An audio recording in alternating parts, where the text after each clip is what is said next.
Jika kami menangkapmu, kami akan mencabik-cabiknya menjadi 309 bagian dan akan menyebarkannya ke angin. Hi ladies and gentlemen, welcome di Your Story.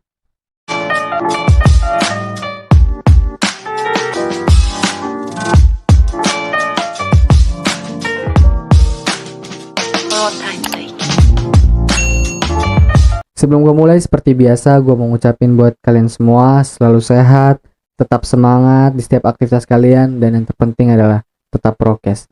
Oke teman-teman, kali ini gue bakal sedikit flashback ke belakang ke masa Perang Dunia. Gue yakin kita semua setuju lah kalau misalnya Perang Dunia itu merupakan sejarah kelam, sejarah di mana menyimpan begitu banyak kisah heroik, kisah mencekam, jutaan korban jiwa harus gugur dalam tragedi tersebut. Buat gue pribadi, ketika gue baca artikel atau nonton film tentang Perang Dunia, itu gue merasa beruntung. Kenapa? Gue lahir dan hidup di zaman perang sudah berakhir. Coba kita bayangin kalau kita hidup di zaman peperangan atau zaman penjajahan. Itu bakal menimbulkan efek trauma yang berkepanjangan, teman-teman. Nah, sebelum gue lanjut juga, gue mau ngingetin, itu ada tombol subscribe di bawah, tolong dipencet tombolnya.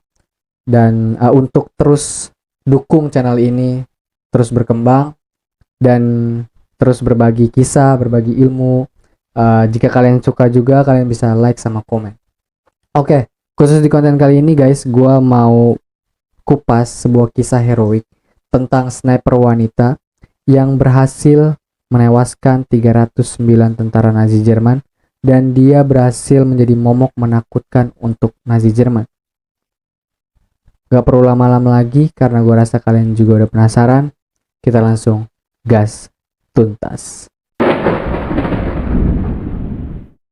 Ludmila Mikhailovna Pavlichenko, atau yang lebih akrab dikenal sebagai Ludmila Pavlichenko, lahir di Bilas Tserkva, Kekaisaran Rusia, yang sekarang telah berganti nama menjadi kota Oblast Kiev, Ukraina, pada tanggal 12 Juli 1916. Ia lahir dari pasangan orang tua yang bernama Mikhail Belova, sang ayah yang merupakan seorang tukang kunci dari Petrograd, dan sang ibu yang bernama Elena Trofimovna Belova. Ludmila kecil sudah memperlihatkan ketertarikannya di dunia olahraga. Ia juga sempat mengikuti berbagai kompetisi di bidang atletik.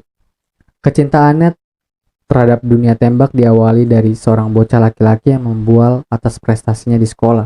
Nah, dari sejak itulah teman-teman, si Ludmila ini memiliki rasa ingin membuktikan kalau wanita itu kuat, gak lemah. Dia pengen ubah stereotip orang-orang tentang wanita. Lambat laun, Ludmila terus mengembangkan bakatnya dengan bergabung dengan klub tembak di kotanya. Dan di luar dugaan, si Ludmila ini dengan cepat mendapatkan lencana penembak jitu serta sertifikat penembak jitu saat ia masih berkuliah di Universitas Kiev. Ludmila juga memutuskan untuk terus mengasah keterampilannya lebih jauh dengan mendaftar di sekolah penembak jitu, teman-teman. Oke, kita langsung lanjut masuk ke awal mula Ludmila terjun dalam peperangan. Ketika memasuki tahun-tahun akhir perkuliahan, Nazi Jerman menyerang berbagai wilayah di Uni Soviet pada 22 Juni 1941 atau yang dikenal sebagai Operasi Barbarossa. Kampus Ludmila hancur lebur dibombardir oleh tentara Nazi Jerman, teman-teman. Ia pun tak berhasil menyelesaikan perkuliahannya serta gelarnya. Nah, dari kejadian itu juga ia jadi punya dendam tersendiri terhadap Nazi Jerman. Lalu setelah itu Ludmila mendaftar sebagai sniper di tentara Soviet. Awalnya ia ditugaskan sebagai serdadu perawat, namun ia menolak, teman-teman. Nah, si Ludmila ini langsung tunjukin lah tuh beberapa sertifikat menembaknya. Akhirnya ia berhasil masuk ke divisi senapan ke-25 Tentara Merah sebagai sniper. Secara total ada 2000 wanita menjadi sniper di tentara Uni Soviet selama Perang Dunia Kedua, dan hanya 500 yang bertahan. Tibalah nih dimana akhirnya Ludmila turun dalam medan pertempuran. Tapi saat itu ia sama sekali nggak dibekalin senapan. Ia cuma dibekalin granat pecahan, teman-teman. Nah, pada saat kondisi sedang baku tembak antara kedua kubu Soviet dengan Nazi Jerman, salah satu kawan dari Ludmila ini terluka parah Nah, dia langsung menyerahkan senapannya yaitu Bolt Action Machine Gun kepada Ludmilla. Nah, nggak lama kemudian si Ludmilla dapatlah kesempatan untuk membuka identitasnya dengan musuh untuk pertama kalinya, teman-teman. Dua tentara Rumania menggali diri hanya dalam beberapa ratus meter dari posisi Ludmilla. Setelah diberi izin untuk menembak, dia memantapkan bidikannya dan mengklaim pembunuhan pertamanya.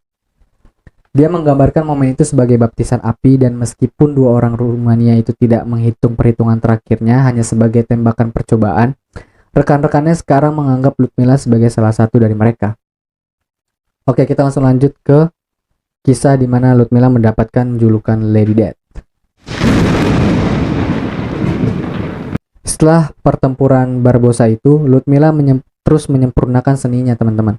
Dalam pertempuran Odessa 8 Agustus sampai 16 Oktober 1942, ia meninggalkan camp pada dini hari dan kembali pada malam hari. Dia bakal maju ke posisi terdekat dari musuh, berbaring tanpa bergerak untuk menunggu kesempatan menembak. Si Ludmilla juga memainkan permainan kucing dan tikus yang tak terhitung jumlahnya dengan penembak jitu Jerman yang berlawanan, teman-teman. Satu duel yang berlangsung selama 3 hari, dan Ludmilla menggambarkan itu adalah salah satu pengalaman paling menegangkan dalam hidupnya. Akhirnya musuhnya membuat satu gerakan terlalu banyak dan menjadi salah satu dari 36 penembak jitu yang jatuh ke senjata Ludmilla. Setelah membunuh kurang lebih puluhan tentara Nazi Jerman, Ludmilla ini tidak ada rasa menyesal, teman-teman. Justru ia bangga karena ia merasa seperti seorang pemburu yang telah membunuh binatang buas. Gila, macan betina dibangunin. Salah lu, bos. Oke, nah waktu pertempuran juga ada bumbu percintaan yang teman-teman. Ada kisah romantis di mana waktu peperangan terjadi ini, kekasih dari Ludmilla yang bernama Sersen Mayor Leonid Kitsenko harus gugur dalam pertempuran. Itu membuat Ludmilla begitu depresi selama bertahun-tahun akibat kehilangan kekasihnya dan depresi akibat pertempuran tentunya. Nah, ketika perintah untuk mengevakuasi Odessa datang, Ludmilla menuju ke Sevastopol di semenanjung Crimea, di mana dia akan menghabiskan 8 bulan ke depan untuk berjuang mempertahankan kota, serta melatih penembak jitu baru. Dia dipromosikan 2 kali berkat pertempuran Odessa. Pertama menjadi sersan senior setelah dikonfirmasi mencapai 187 tentara Nazi ia tewaskan. Kedua setelah letnan ketika perhitungan naik menjadi 257 tentara Nazi ia habiskan. Dan angka tersebut terus menerus meningkat nih teman-teman, hingga akhirnya mencapai 309 tentara Nazi berhasil ia habiskan. Gila. Akibat pencapaian tersebut, nama Ludmilla ini jadi harum nih di pasukan Uni Soviet nih teman-teman. Bahkan sampai ada koran yang menceritakan kisah heroiknya. Nah, berlawanan sedangkan si Jerman ini, Nazi Jerman, mereka jadi takut. Si Ludmilla ini menjadi sosok paling menakutkan untuk mereka. Akhirnya mereka membuat suatu strategi untuk merayu si Ludmilla ini, teman-teman. Nah, tentara Nazi ini memberikan rayuan akan memberikan banyak coklat, uang berlimpah, dan memberikan kedudukan penting jika Ludmilla berhenti dan bergabung bersama Nazi Jerman.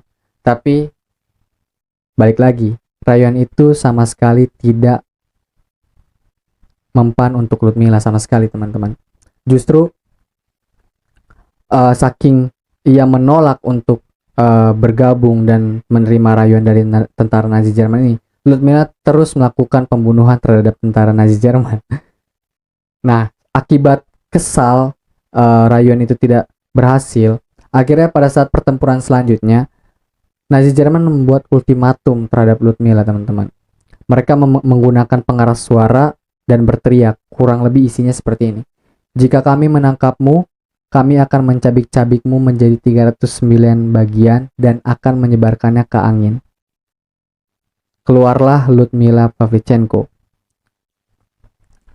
Ludmilla bukannya gentar mendengar pernyataan tersebut atau ultimatum tersebut, justru ia malah senang karena ia mengetahui bahwa musuh dengan detail mengetahui jumlah korban yang telah Ludmilla bunuh.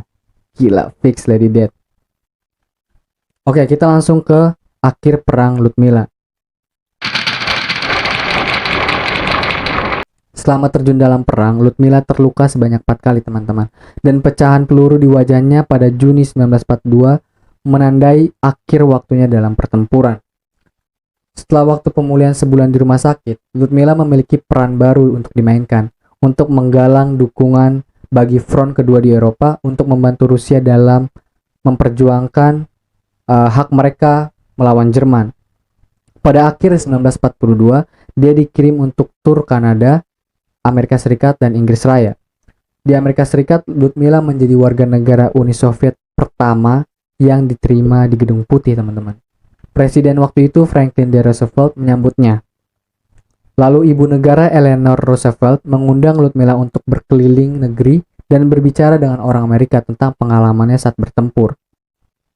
Pada awalnya pers Amerika tidak begitu tertarik terhadap kisah heroik dari Ludmilla ini ataupun prestasinya saat bertempur, teman-teman.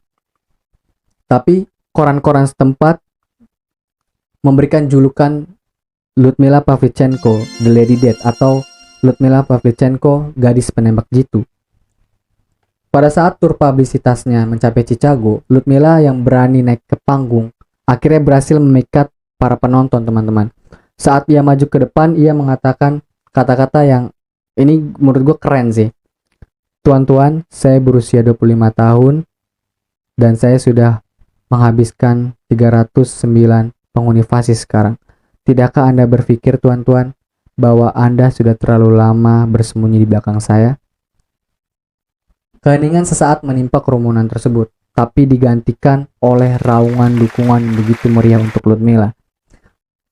Setelah kejadian tersebut, Ludmilla pulang sebagai pahlawan dan terus melatih penembak jitu Soviet untuk lini depan. Pada tahun 1957, Eleanor Roosevelt mengunjungi Ludmilla di Moskow selama kunjungan Uni Soviet. Dengan ketegangan perang dingin yang meningkat, Roosevelt hanya bisa mengunjunginya dengan minder. Ceritanya, kedua sahabat lama itu dapat mengabadikan momen bersama jauh dari pawang Soviet, di mana mereka menceritakan kisah musim panas saat mereka tur Amerika bersama, teman-teman. Nah, setelah kejadian itu pun juga Ludmilla akhirnya menyelesaikan perkuliahannya di Universitas Kiev. Dia juga menikah dan dia menjadi sejarawan pada saat itu.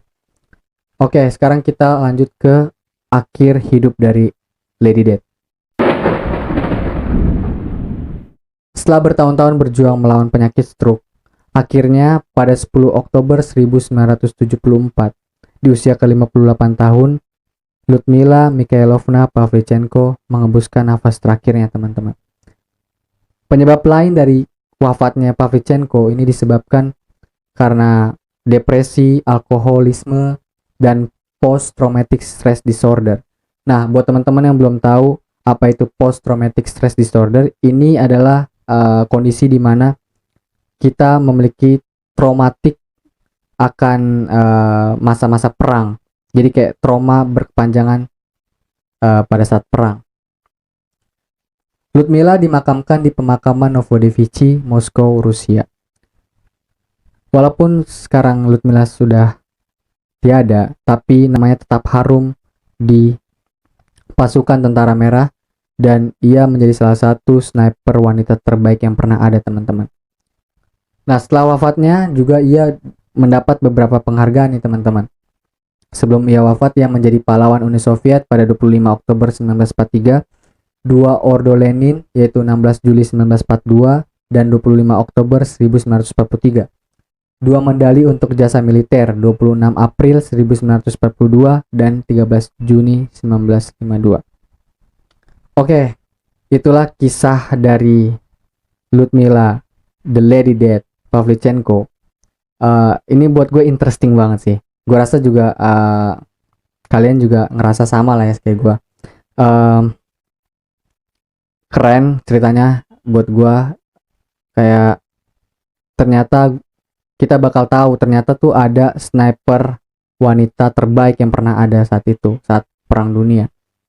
Oke teman-teman, mungkin segitu dulu konten gue kali ini. Gue harap kalian suka dan jangan lupa untuk terus dukung channel ini, dukung gue untuk terus berbagi kisah, berbagi ilmu, kita saling berbagi ilmu teman-teman. Nah, untuk teman-teman juga bisa komen di bawah, mungkin ada referensi atau rekomendasi cerita yang mungkin bakal bisa gue bawain next time.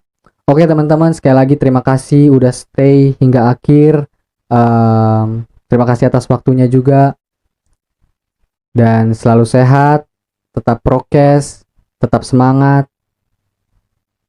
Gue mau ngucapin pamit. Bye bye guys, thank you.